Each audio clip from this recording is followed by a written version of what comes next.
Hay hombres que parecen titanes, figuras talladas en la roca de la historia y la fe, hombres cuyos nombres resuenan con ecos de victoria y devoción. David, rey de Israel, es uno de esos hombres. Lo recordamos como el joven pastor que derribó a un gigante con una sola piedra. El poeta cuyas palabras en los salmos se convirtieron en la oración de millones, el rey guerrero que unificó una nación. La propia escritura le da el título más alto. Un hombre conforme al corazón de Dios.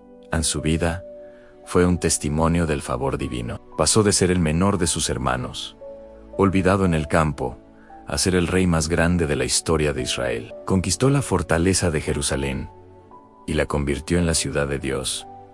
Danzó con abandono y alegría cuando trajo el arca del pacto, la misma presencia de Dios, al corazón de su reino. Su trono le fue prometido, sería establecido para siempre. David estaba en la cima del mundo, bendecido, ungido y aparentemente inquebrantable. Pero esta no es una historia sobre un héroe perfecto. Es una historia mucho más profunda y quizás más necesaria. Es un testimonio que nos hace una pregunta incómoda.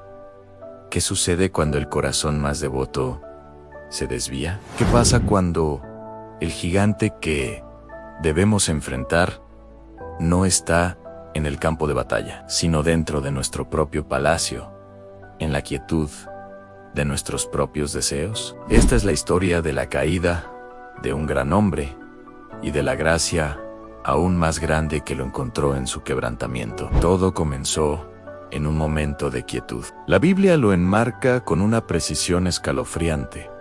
Aconteció al año siguiente, en el tiempo en que salen los reyes a la guerra, que David envió a Joab, y con él a sus siervos y a todo Israel.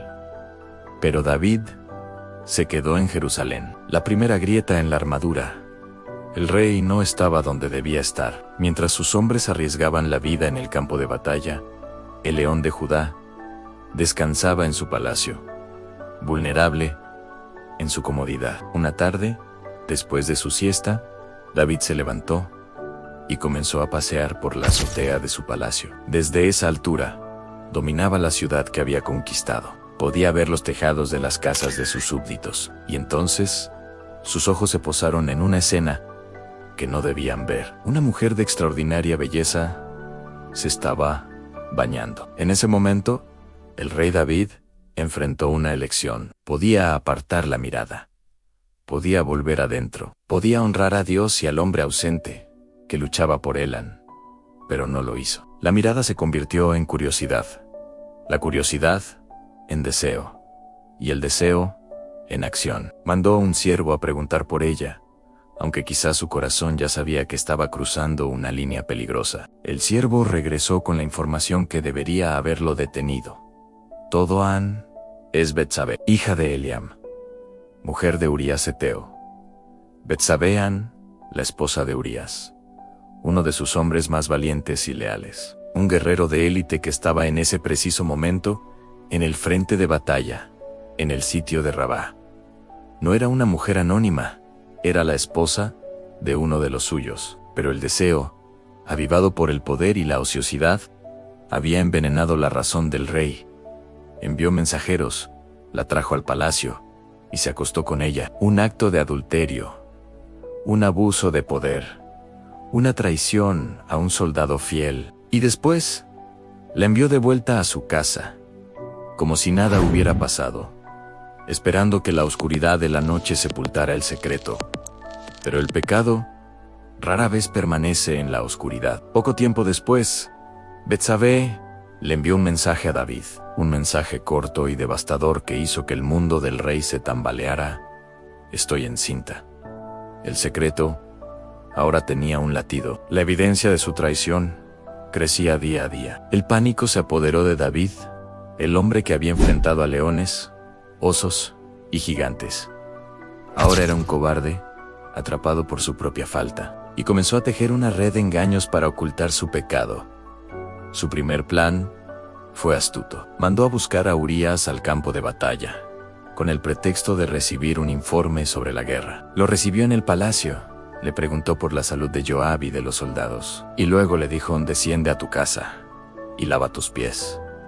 Le envió incluso un presente del rey. El plan era simple en Urías: dormiría con su esposa, y cuando el niño naciera, todos pensarían que era suyo.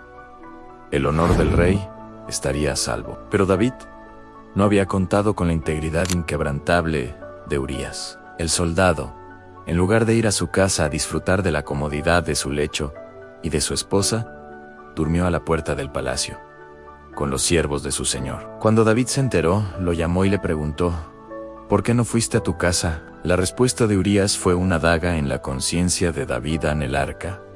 Israel y Judá están bajo tiendas, y mi señor Joab y los siervos de mi señor en el campo abierto. ¿Y había yo de entrar en mi casa para comer y beber, y a dormir con mi mujer, por vida tuya y por vida de tu alma?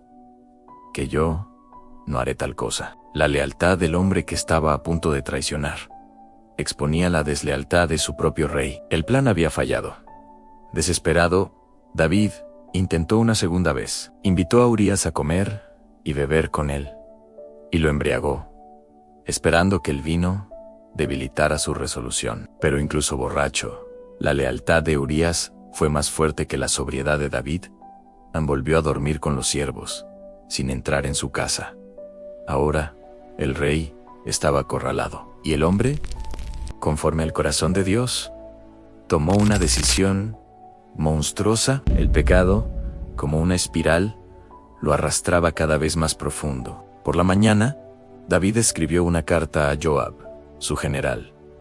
Se la entregó a Urías para que él mismo la llevara. En esa carta, el rey escribió la sentencia de muerte de su portador: poned a Urías al frente, en lo más recio de la batalla, y retiraos de él, para que sea herido y muera. El hombre traicionado se convirtió, sin saberlo, en el mensajero de su propio asesinato. Joab obedeció. En el siguiente asalto a la ciudad, colocó a Urías en el lugar más peligroso. Los hombres de la ciudad salieron, lucharon, y Urías, el geteo, cayó muerto. Joab envió un mensajero a David para informarle, y el rey, para mantener las apariencias, respondió con una frialdad calculada: no tengas pesar por esto, porque la espada consume ora a uno, ora a otro. Y luego añadió, sellando su crimen en consuela a su mujer: David tomó a Betsabé por esposa,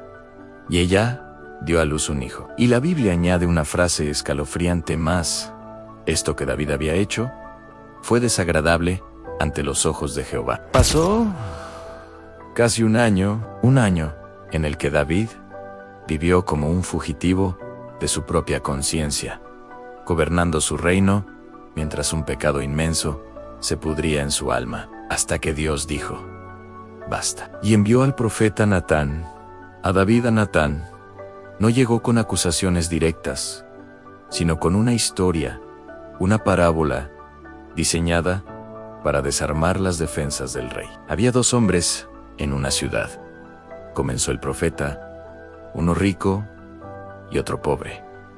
El rico tenía numerosas ovejas y vacas, pero el pobre no tenía más que una sola corderita, que él había comprado y criado, y que había crecido con él y con sus hijos, juntamente comiendo de su bocado, y bebiendo de su vaso, y durmiendo en su seno. Y la tenía como a una hija. Y vino uno de camino al hombre rico, y él no quiso tomar de sus ovejas y de sus vacas para guisar para el caminante, sino que tomó la oveja de aquel hombre pobre y la preparó para el que había venido a él. David, al oír esto, se encendió en furor. Su sentido de la justicia, que había estado dormido para su propio pecado, se despertó violentamente. Se levantó y le dijo a Natán: vive Jehová, que el que tal hizo es digno de muerte, y debe pagar la cordera con 4 tantos, porque hizo tal cosa y no tuvo misericordia. En el silencio que siguió, Natán lo miró fijamente y pronunció las 5 palabras más devastadoras que David jamás escucharía. Tú eres aquel hombre. El profeta entonces le reveló el mensaje de Dios. Yo te ungí por rey, te libré de Saúl, te di la casa de tu señor. ¿Por qué pues tuviste en poco la palabra de Jehová, haciendo lo malo delante de sus ojos? A Urías Heteo heriste a espada, y tomaste por mujer a su mujer. Ahora pues, no se apartará jamás de tu casa la espada, y el hijo que te ha nacido, ciertamente, morirá. El velo se rasgó. El rey quedó desnudo ante Dios y ante sí mismo. No hubo excusas, no hubo justificaciones. El gigante de la fe fue reducido a un pecador quebrantado, y con una honestidad total, David confesó: pequé contra Jehová. Esa confesión brotó de lo más profundo de su ser y quedó inmortalizada en el Salmo 51.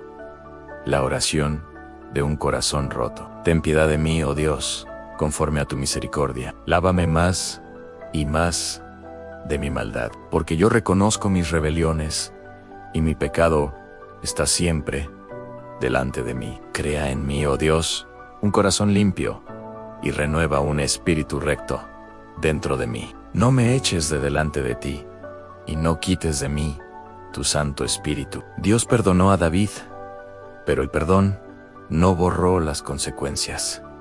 El hijo nacido de su adulterio enfermó gravemente. David rogó a Dios, ayunó y durmió en el suelo, pero al 7º día el niño murió. Y la profecía de Natán se cumplió trágicamente a lo largo de su vida, con traición, rebelión y muerte dentro de su propia familia. Sin embargo, en medio de la disciplina y el dolor, la gracia de Dios también obró. David y Betsabé fueron restaurados, y de su unión nació otro hijo, Salomón, quien heredaría el trono y construiría el templo de Dios.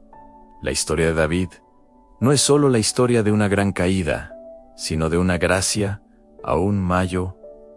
Nos enseña que ningún corazón, por más devoto que sea, es inmune a la tentación. Pero también nos muestra que ningún pecado, por más oscuro que sea, es tan grande como para superar la misericordia de un Dios que anhela un corazón contrito y humillado. Si crees en el poder de un Dios que restaura a los quebrantados, escribe amén.